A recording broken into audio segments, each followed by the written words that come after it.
दिवसांपूर्वी सोशल मीडियावर एका तरुणीचे फोटो अचानक व्हायरल व्हायला लागले। कारण होतं ते म्हणजे प्रसिद्ध नृत्यांगना गौतमी पाटील हिच्याशी मिळता जुळता असलेला चेहरा। त्यामुळेच गौतमी पाटीलची डुप्लिकेट असं म्हणून तिचे फोटो सोशल मीडियावरती तुफान व्हायरल व्हायला लागले।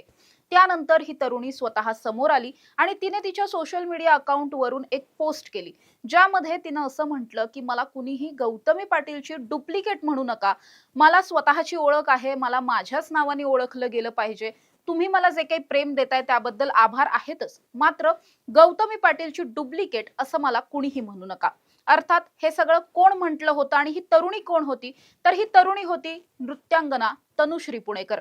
आणि ज्या गौतमी पाटीलशी आपली तुलना करू नये किंवा ज्या गौतमी पाटीलची डुप्लिकेट म्हणून आपल्याला ओळखलं जाऊ नये असं ज्या तनुश्री पुणेकरला वाटत होतं, तीच तनुश्री पुणेकर आज मात्र दिवसभर सोशल मीडियावरती धुमाकूळ घालतीये तिच्या एका व्हिडिओमुळे। कारण या व्हिडिओमध्ये तनुश्री पुणेकर ही अतिशय अंगविक्षेप करताना दिसतीये, अश्लील हातवारे करत नाचताना दिसतीये। त्यामुळे हा व्हिडिओ आज सोशल मीडियावरती तुफान व्हायरल होतोय आणि त्यामुळेच तनुश्री पुणेकर हिच्यावर टीकेची झोड उठताना सुद्धा पाहायला मिळते। नेमकं हे प्रकरण काय आहे जाणून घेणार आहोत। नमस्कार, मी समृद्धी आणि तुम्ही पाहताय टॉप न्यूज मराठी। सध्या राज्यभरामध्ये अनेक नृत्यांगना आहेत ज्या स्वतःला आपण लावणी करतो वगैरे असं म्हणतात, मात्र खरं तर या लावण्या नसतात, या असतात ते म्हणजे ऑर्केस्ट्रा मधला डान्स असतो, अंगविक्षेप असतं। अशा पद्धतीच्या अनेक नृत्यांगना सध्या सोशल मीडियावरती व्हायरल होत असलेल्या आपल्याला पाहायला मिळतात। खरं तर आता जी नृत्यांगना व्हायरल झाली आहे तिचं नाव आहे तनुश्री पुणेकर। तनुश्री पुणेकर ही गेल्या अनेक वर्षांपासून नृत्यांगना म्हणून काम करते, अनेक ठिकाणी तिचे शोज होत असतात। अशाच पद्धतीचा एक शो तिचा नुकताच बारामतीमध्ये पार पडला। या शो मध्ये एका गाण्यावरती नाचताना तिने अतिशय अश्लील हावभाव केले, हातवारे केले, अंगविक्षेप करत नाचताना तनुश्री या व्हिडिओमध्ये पाहायला मिळते। या व्हिडिओच्या नंतर खरं तर जेव्हा हा व्हिडिओ सोशल मीडियावरती आला, काल हा व्हिडिओ सोशल मीडियावरती आला आणि आज दिवसभर प्रचंड तुफान व्हायरल होत असलेला पाहायला मिळतोय। या सगळ्याच्या नंतर तनुश्री पुणेकर कोण आहे, तिचे आधीचे डान्स व्हिडिओज वगैरे हे सगळं सर्च केलं जाऊ लागलं आणि आता प्रत्येकाच्या फीडवर तनुश्री पुणेकर येताना पाहायला मिळते। तनुश्री पुणेकर ही खरं तर ऑर्केस्ट्रा डान्सर आहे असं आपण म्हणू शकतो। गेल्या अनेक वर्षांपासून ती डान्स करते, मात्र जेवढी प्रसिद्धी तिला आतापर्यंत मिळालेली नव्हती तेवढी प्रसिद्धी तिला आजच्या या एका व्हायरल व्हिडिओमुळे मिळताना पाहायला मिळते। लावणी, लावण्यांचे कार्यक्रम असे म्हणून या सगळ्या नृत्यांगणांचे कार्यक्रम ठेवले जातात। या कार्यक्रमांना ऑर्केस्ट्रा म्हटलं जात नाही, खरं तर या ऑर्केस्ट्राच्याच कॅटेगरीमध्ये हे सगळे डान्स बसतात। ऑर्केस्ट्रा सुद्धा म्हटलं जाऊ नये, त्यापेक्षाही एखादा वेगळा शब्द असावा की काय, असं अनेक खरं तर कलाविश्वावर प्रेम करणाऱ्या, लावणीवर प्रेम करणाऱ्या अनेकांना असं वाटतंय। पण हा जो काही ज्या पद्धतीचा हा सगळा अश्लील हावभाव करत जो काही नाच केला जातो, हे कल्चर गेल्या काही वर्षांमध्येच खरं तर महाराष्ट्रामध्ये सुरू झालेलं पाहायला मिळतंय। हे कल्चर उत्तरेकडे या आधीपासूनच तशा पद्धतीचं कल्चर आहे, मात्र महाराष्ट्रात असं कल्चर नव्हतं। विशेषतः लावणी म्हटल्याच्या नंतर महाराष्ट्रामधला अतिशय प्रसिद्ध आणि अतिशय देखणा अशा पद्धतीचा हा एक कला आविष्कार आहे।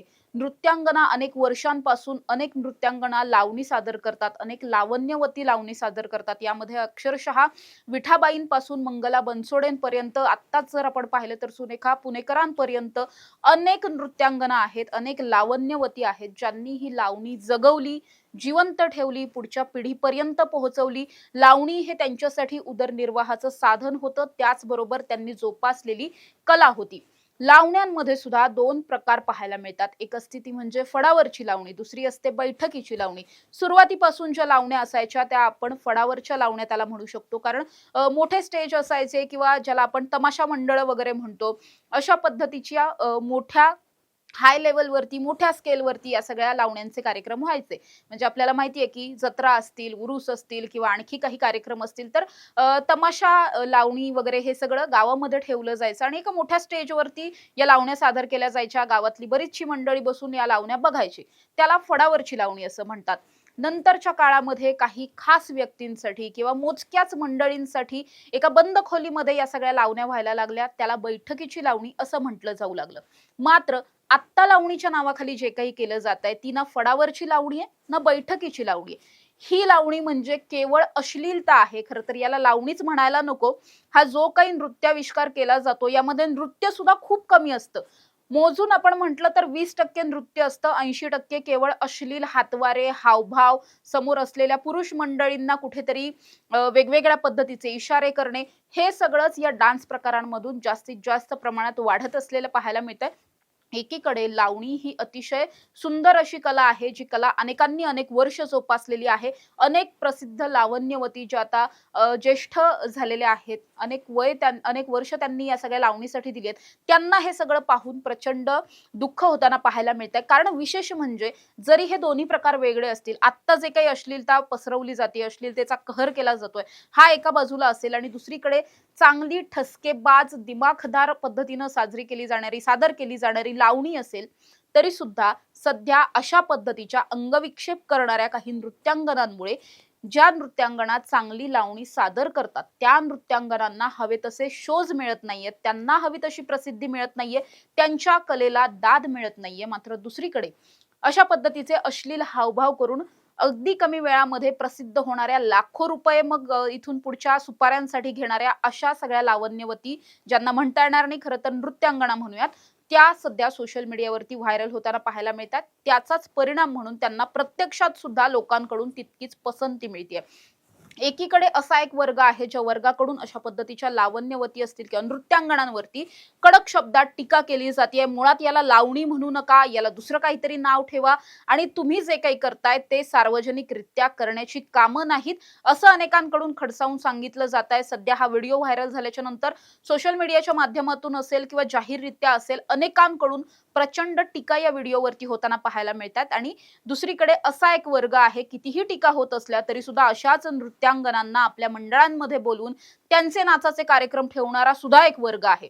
त्यामुळे आपली महाराष्ट्रातली कला जोपासण्यासाठी आपण सगळ्यांनी मिळून काय करायला हवं, हे खरं तर विचार करणं गरजेचं आहे. त्याचबरोबर ज्या नृत्यांगना कमी वेळात प्रसिद्ध होण्यासाठी अशा पद्धतीच्या काही अश्लील हावभाव असतील किंवा अशा पद्धतीचे काही कारनामे करताना पाहायला मिळतात, त्यांनी सुद्धा खरंच आपल्याला हे सगळं करणं गरजेचं आहे का? केवळ नृत्य करून, केवळ प्युअर लावणी सादर करून, जी शास्त्रशुद्ध पद्धतीनं जी लावणी केली जाते, तशा पद्धतीची लावणी सादर करून आपण प्रसिद्ध होऊ शकत नाही का खरंच? किंवा एखादा कार्यक्रम तशा पद्धतीने केलाच जाऊ शकत नाही का?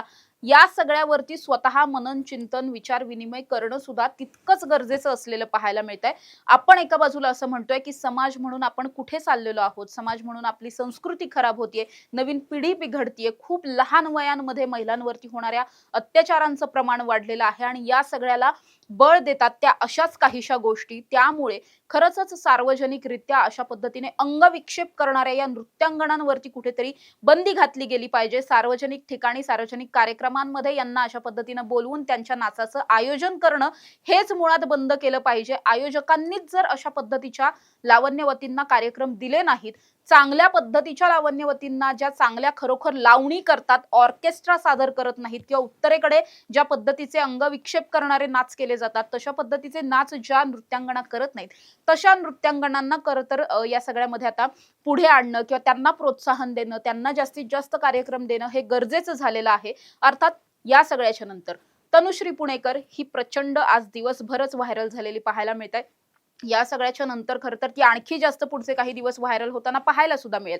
एक काळ असा होता ज्यावेळेस गौतमी पाटील सुद्धा अशाच काहीशा गोष्टींमुळे व्हायरल झालेली होती. त्यानंतर तिला प्रचंड मोठ्या ट्रोलिंगचा सामना करावा लागला. त्यानंतर मात्र गौतमी पाटीलला हे समजलेलं होतं, की आपल्याला जर आता या सगळ्या शर्यतीमध्ये टिकून राहायचं असेल किंवा आपल्याला जी प्रसिद्धी मिळालेली आहे ती टिकवून ठेवायची असेल, तर आपल्याला या सगळ्यातून बाहेर पडावं लागेल, बाजूला व्हावं लागेल.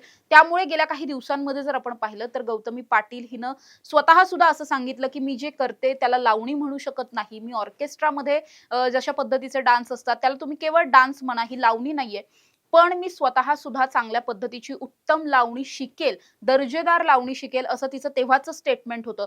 त्यानंतरच्या काळात जर आपण पाहिलं तर गौतमी पाटीलचे अशा पद्धतीचे डान्स केलेले व्हिडिओ हे त्यानंतर समोर आलेले नाहीयेत. त्यामुळे प्रत्येकानं या सगळ्यातून शिकणं गरजेचं असणार आहे. गौतमी पाटील एकेकाळी याच गोष्टीमुळे प्रसिद्ध झाली, मात्र आतापर्यंत तिची प्रसिद्धी टिकून आहे किंवा तिला अजूनही तशाच पद्धतीने कार्यक्रम मिळतात, मोठं मानधन ती स्वीकारते. कारण जरी ती त्या गोष्टीसाठी व्हायरल झाली असली तरी सुद्धा इथून पुढच्या काळामध्ये तिने तिच्या नाचामध्ये सुधारणा आणलेली आहे किंवा ती आता खूप चांगल्या पद्धतीचा डान्स करते, अश्लील हावभाव करत नाही. या सगळ्यामुळे तिची प्रसिद्धी ही टिकून आहे. त्यामुळे केवळ प्रसिद्धी मिळवण्यासाठी आपल्याला अश्लीलताच पसरावी लागू शकते किंवा अश्लील हावभावच केले जाऊ शकतात, अंगविक्षेप केले तरच आपल्याला कार्यक्रम मिळतील, तरच प्रसिद्धी मिळेल, असं काहीही नाहीये.